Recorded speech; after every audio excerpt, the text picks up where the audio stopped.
মহিমান্বিত তিনি, যিনি সার্বভৌম ক্ষমতার অধিকারী।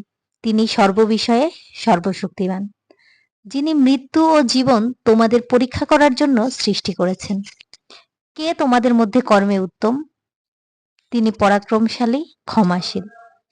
যিনি স্তরে স্তরে বিন্যস্ত সপ্তাকাশ সৃষ্টি করেছেন।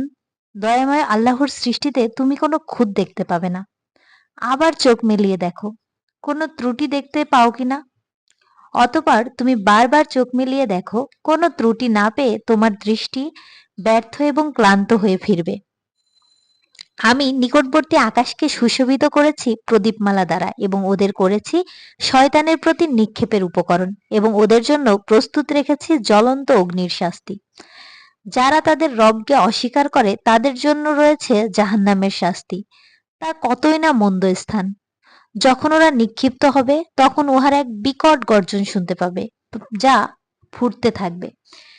রোষে জাহান্নাম যেন ফেটে পড়বে। যখনই ওতে কোনো দল নিক্ষিপ্ত হবে, জাহান্নামের রক্ষীরা জিজ্ঞেস করবে, তোমাদের কাছে কি কোনো সতর্ককারী আসেনি? ওরা বলবে, হ্যাঁ, অবশ্যই এসেছিল। আমরা ওদের মিথ্যারোপ করে বলেছিলাম, আল্লাহ কিছুই অবতীর্ণ করেননি। তোমরা তো মহাবিভ্রান্তিতে রয়েছ। এবং ওরা আরো বলবে, যদি তাদের কথা শুনতাম বা বুদ্ধি খাটাতাম তবে আমরা জাহান্নামবাসী হতাম না। ওরা ওদের অপরাধ স্বীকার করবে। অভিশাপ জাহান্নামীদের জন্য।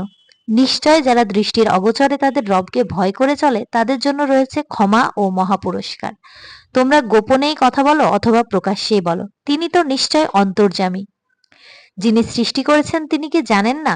বস্তুত তিনি সূক্ষ্মদর্শী, সম্যক অবগত। তিনি তোমাদের জন্য ভূমিকে সুগম করেছেন, তাই তোমরা এতে বিচরণ করো আর তার দেয়া রিজিক হতে আহার করো।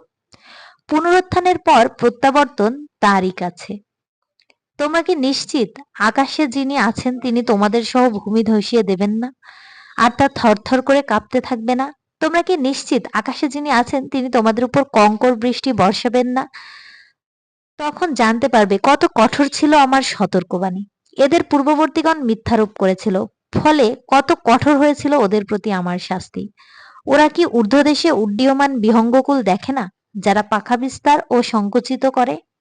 দয়াময় আল্লাহই ওদের স্থির রাখেন। নিশ্চয় তিনি সর্ববিষয়ে সম্যক দ্রষ্টা। দয়াময় আল্লাহ ব্যতীত তোমাদের কি কোনো সৈন্যবাহিনী আছে যারা তোমাদের সাহায্য করবে? কাফেররা তো বিভ্রান্তিতে রয়েছে। তিনি যদি রিজিক বন্ধ করে দেন তবে কে আছে যে তোমাদের রিজিক দেবে? বস্তুত ওরা অবাধ্যতা ও বিমুখতায় ডুবে রয়েছে। যে ব্যক্তি মুখে ভর দিয়ে চলে সে কি ঠিক পথে চলে, নাকি যে ব্যক্তি সোজা হয়ে সরল পথে চলে? বলো, তিনিই তোমাদের সৃষ্টি করেছেন এবং তোমাদের দিয়েছেন শ্রবণ শক্তি ও অন্তঃকরণ।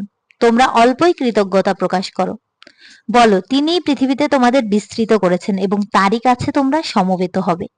এবং কাফেররা বলে, তোমরা সত্যবাদী হলে এর প্রতিশ্রুতির বাস্তবায়ন করতে হবে।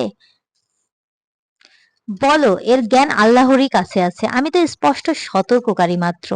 যখন শাস্তি আসন্ন দেখবে তখন কাফেরদের চেহারা ম্লান হয়ে যাবে এবং ওদের বলা হবে, এই তো তোমরা চাইতে। বলো, তোমরা ভেবে দেখেছো কি, যদি আল্লাহ আমাকে ও আমার সঙ্গীদের ধ্বংস করেন অথবা আমাদের প্রতি দয়া প্রদর্শন করেন তবে কাফেরদের কে রক্ষা করবে মর্মন্তুদ শাস্তি হতে? বলো, তিনি দয়াময়। আমরা তাতে বিশ্বাস করি ও তারই ওপর নির্ভর করি। শীঘ্রই তোমরা জানতে পারবে কে স্পষ্ট বিভ্রান্তিতে রয়েছে। বলো, তোমরা ভেবে দেখেছো কি, যদি তোমাদের পানি ভূগর্ভে চলে যায় তবে কে তোমাদের এনে দেবে প্রবাহমান পানি?